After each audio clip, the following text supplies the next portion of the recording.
সামনে কিন্তু রমজান মাস আসতেছে, বর্তমানে শাবান মাস চলতেছে। এখন থেকে তওবা করা দরকার।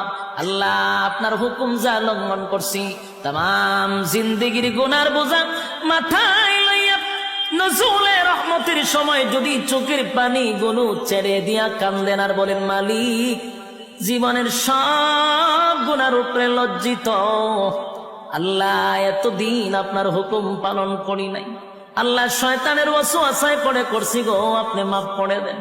চোখের পানিগুলো ছেড়ে দিয়া যদি আল্লাহর দরবারে আপনি দরখাস্ত করেন, আমার আল্লাহ বলেন, বান্দারে যৌবনকালে যদি একবার ডাক দেস, আমি 70 বার বান্দা তোর ডাকে জবাব দিই।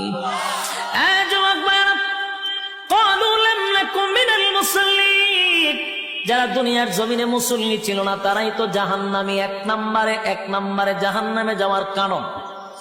আল্লাহর নবী বলেন, উম্মতেরারে হাশরের মাঠে যদি হিসাব হয়, আউয়ালু মা ইউহাসাবু বিহিল আবদু ইয়াউমাল কিয়ামাতিস সালাহ, কিয়ামতের ময়দানে সর্বপ্রথম হিসাবটা হবে নামাজে। জাহান্নামীরা জাহান্নামে কেন গেছে এই ব্যাপারেও বক্তব্য আছে।